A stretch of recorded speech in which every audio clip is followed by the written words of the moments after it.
कोयल क्षेत्र में कोयल जन समन्वय समिति बनी थी। और दोनों ही क्षेत्र में जब पता चला, जब डीपीआर हुआ, इसका शुरुआत 1953 और 54 से शुरुआत हुआ।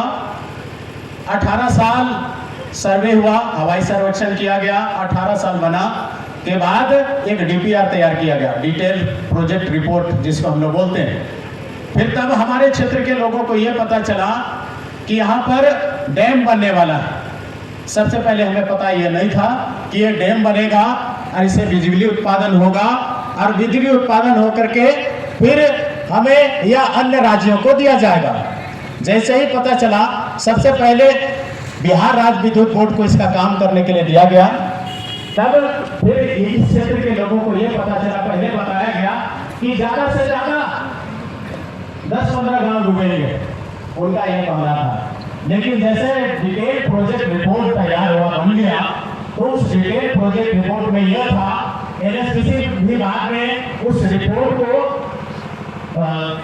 सार्वजनिक किया, यानी कोई कार्य जन संगठन बनने के बाद उसमें यह कहा गया था कि 20 गांव पूरी तरह से डूबेंगे और 22 गांव आंशिक रूप से डूबेंगे, ये उनका कहना था।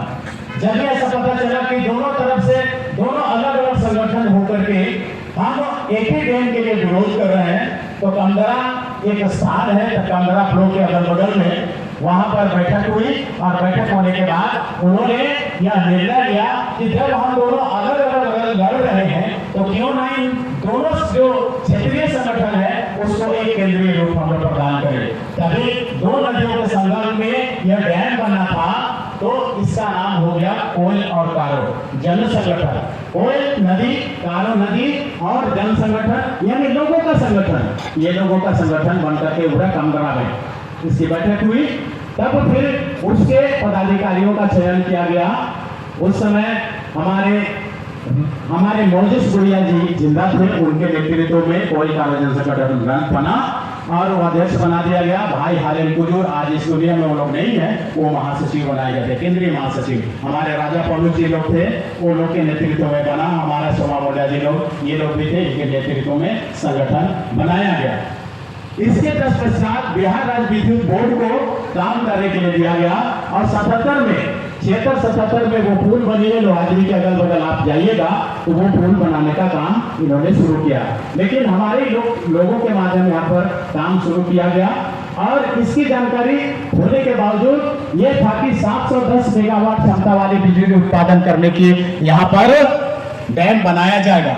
कोयल क्षेत्र में जो डैम बनेगा उसकी ऊंचाई 44 मीटर होगा, बसिया और तेतरा, बसिया के अंतर्गत तेतरा स्थान में। और फिर वहां के पानी को कैनल के द्वारा कारो में जो कोछा में गिराया जाता, उसकी लंबाई 34.7 किलोमीटर है। तब तत्पश्चात वहां के कोयल के पानी को कारो में गिराया जाएगा, और कारो में जो डैम बनेगा जो लोहाजमी में होगा उसकी ऊंचाई 55 मीटर होगी, और 50 मीटर में पानी लबालब भरा जाएगा। और फिर वो जिलिंग सेरेंग बोलते हैं, उस जिलिंग सेरेंग में 3 मौत का कुआं बनेगा, और वो 3 मौत का कुआं बनेगा, और उसमें सुरंग बनेगी। 3 मौत के कुएं में 3 सुरंग होगी, और तब हुकुम के पानी गिरेगा टरबाइन के द्वारा, टरबाइन पे, तब वहां से 710 मेगावाट बिजली उत्पादन करने की क्षमता है पश्चिमी सिंहभूम। फिर तत्पश्चात यहाँ जो होगा रायटोली में 20 मेगावाट का और अतिरिक्त यहाँ पर बिजली उत्पादन करने की बात थी। और यहाँ पर उनका कहना था 20 गांव पूरी तरह से, 22 गांव आंशिक रूप में। लेकिन हम लोग ये कहते हैं, हमारा भी सर्वे हुआ और उसमें 256 मौजा हमारे डूब जाएंगे। उस समय आबादी थी लगभग 2 लाख, अब तो 2.5 से 3 लाख हमारी आबादी, अगर ये बनेगा तो ये जलमग्न हो जाएगा। तत्पश्चात हमारा आंदोलन चलता गया, और फिर वही क्रम में मैं उधर की बातों को नहीं, क्योंकि आज हम शहादत दिवस मना रहे हैं, तो शहादत दिवस पर ज्यादा चर्चा करूंगा। उस बीच में हम लोगों ने काम रोको आंदोलन भी किया, बहुत सारे वार्ताएं हुई। उस समय रांची जिला था, बहुत सारे कमिश्नरों से बातचीत हुई। जब बिहार राज्य विद्युत बोर्ड इस काम को अंजाम नहीं दे पाया, तत्पश्चात बाद में एनएचपीसी को लाया गया। एनएचपीसी 1980 में इसको लाया गया। तब बिहार राज्य विद्युत बोर्ड के उन काम को अधूरा काम जो था उसको पूरा करने के लिए एनएचपीसी को लाया गया, नेशनल हाइडल पावर कारपोरेशन। हम लोग देखते हैं अभी तो ऑफिस नहीं है, लेकिन उस समय ऑफिस यहाँ हुआ करता था। उस पश्चात चलता गया और उसके बीच में एक बात यहाँ पर मैं जोड़ना चाहता हूँ।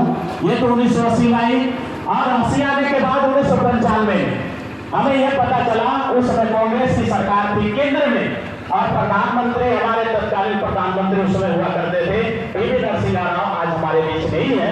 और एन.के. साल्वे जो ऊर्जा मंत्री थे केंद्र सरकार के, उनका यह कहना था कि ये कोई कार्य परियोजना, तब हम बिहार में थे, उस समय हमारे मुख्यमंत्री लालू प्रसाद यादव हुआ करते थे जो अभी जीवित हैं। तब बिहार राज्य के दरमियान केंद्र सरकार ने यह कहा कि पीक आवर में इस बिजली की कमी को पूरा करने के लिए कोल कार्य परियोजना बनाया जाना चाहिए। तब 1995 के दिसंबर माह 94 के दिसंबर माह में अखबार में आया और अखबार में आने के बाद में हम लोग ये जाने, उस समय ये media, press media, electronic media बहुत कम हम लोग पढ़ते थे, लेकिन वहां पर अखबार में आया कि ये कोयल कार्य परियोजना बनेगा।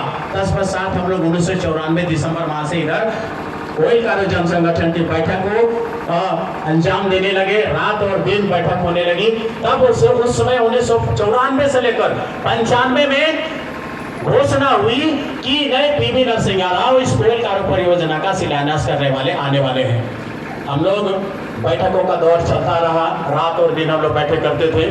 तब उस हमारे बैठकों को देख करके और इस क्षेत्र में जब वो रिपोर्ट गया, विजिलेंस का रिपोर्ट गया, तब वो केंद्र सरकार जो पीवी नरसिम्हा राव जी थे 5 जुलाई को वो घोषणा किए थे कि 5 जुलाई को मैं आऊंगा और कोयल कार्य परियोजना का शिलान्यास करूंगा। लेकिन हमारे यहाँ से रिपोर्ट जाता है, तब फिर 3 तारीख को अखबार में आता है कि नहीं, किसी कारण से पीवी नरसिम्हा राव जी नहीं आ रहे। ऊर्जा मंत्री का स्टेटमेंट आता है 3 जुलाई 1995 को कि नहीं, सो नहीं आएंगे। तत्पश्चात जब बिहार के मुख्यमंत्री लालू प्रसाद जी थे, उन्होंने कहा यदि केंद्र से प्रधानमंत्री और ऊर्जा मंत्री नहीं आते हैं, ऊर्जा मंत्री का स्टेटमेंट था एन.के. साल्वे का, तब लालू प्रसाद जी ने कहा था कि 5 जुलाई को मैं जाऊंगा और वहां शिलान्यास करूंगा। जैसे ही ये खबर हमें पता चला, हम लोग दिन को रात को बैठक करते रहे, सोते उते नहीं थे, एक जगह जमा होकर के थोड़ी से काम कर ले फिर करते थे। तो हम लोगों का ये विचार हुआ, कालेट में बैठक हुई थी, वहां विचार हुआ, अरे वो तो बड़े बड़े साहब लोग हैं, कहीं हवाई जहाज से आएंगे या तो फिर अगर हेलीकॉप्टर से आएंगे, कहां पर उतरेंगे, हो सकता है लोहाजी में उतरेंगे। तो हम लोगों ने कहा कि काला झंडा लगा दो चारों तरफ। काला झंडा इस क्षेत्र पूरा उसमें भरा हुआ रहता था। और तब भी यहाँ पर हम लोग बैरिकेड बनाए, वही बैरिकेड को उखाड़ने के क्रम में ये घटना घटी। बैरिकेड लगा दिए, यहाँ सामने था, डेरांग में था, यहाँ बगल में था, तो विंडोली में था कि अगर वो लोग रोड से आते हैं तो रोड को चलो ब्लॉक कर देते हैं, वो किया गया। अगर हेलीकॉप्टर से आते हैं तो काला झंडा दिखाएंगे, काला झंडा गाड़ा गया। लेकिन इस क्षेत्र के प्रबल जन आंदोलन को देखते हुए, हमारे बैठकों को देखते हुए, वो भी कहते हैं कि इसकी तिथि की घोषणा 5 जुलाई को होने आते हैं और कहते हैं कि इसकी तिथि की घोषणा मैं बाद में करूंगा। इसके दरमियान ये दौर बैठकों का चलता रहा। तब फिर 2000 में जब झारखंड अलग हुआ तो 2001 में तपकरा गोलीकांड हुआ। इस क्षेत्र से वो जाते हैं, तपकरा उस समय ओपी था और रनिया थाना प्रभारी अक्षय कुमार राम और यहाँ तपकरा के उस समय के थाना प्रभारी थे, यानी थाना तो नहीं, ओपी प्रभारी थे RN सिंह, रविंद्र नाथ सिंह। उनके द्वारा इस क्षेत्र में जाया जाता है, जिलिंग सरेंग की ओर जाते हैं। हमारे बैरिकेड को गाड़ी से बगल होकर के किनारे से पार होकर के जाते हैं। आने के क्रम में जिलिंग सरेंग से जब आते हैं, वो गाड़ी को 100 गज की दूरी पर वहां पर रखते हैं और हमारा जो बैरिकेड डेरांग के पास स्थापित था, उसे ना किसी को पूछा जाता है, ना ग्राम सभा को पूछा जाता है, ना जन संगठन को पूछा जाता है।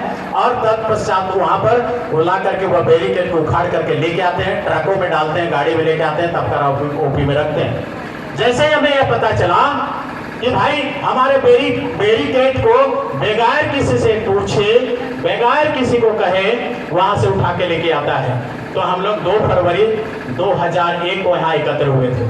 तत्पश्चात हमारे एक भाई यहाँ पर अमित गुड़िया जी बैठे हैं। जैसे ही डेरांग के वो बैरिकेड को तोड़ के ला रहे थे, जंगल की ओर से गए थे लकड़ी काटने के लिए, वो वहां पर पूछने कि आपने किनसे पूछ कर इस बैरिकेड को तोड़ा है, यहाँ फिर लेके जा रहे हैं। तो इन्होंने इनको बहुत सारा बट से मारा गया ना, बंदूक के कुंबे से मारा गया। वो सेंसलेस हो गए थे, बेहोश हो गए थे। यहाँ पर हमारे उपस्थित हैं हमारे गुटवातु के अमृत गुड़िया जी।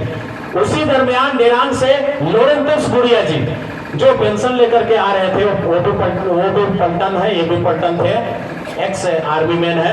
वो आते हैं तो देखते हैं इसको मार के सेंसलेस कर दिया जाता है, वहां पर गिरा दिया जाता है। तो लोरेंटस गुड़िया कहते हैं कि इस भाई को क्यों मारे, तो वो साला तो भी नेता बनता है, उसको भी मारा गया, पीटा गया और उसको भी वहां पर सेंसलेस हो गए वो दोनों। फिर उस जो बैरिकेड जो था ट्रक में लाद करके यहाँ लाया जाता है, तब कराओ पी में। तब दूसरे दिन हम लोग कहते हैं कि भाई हमारा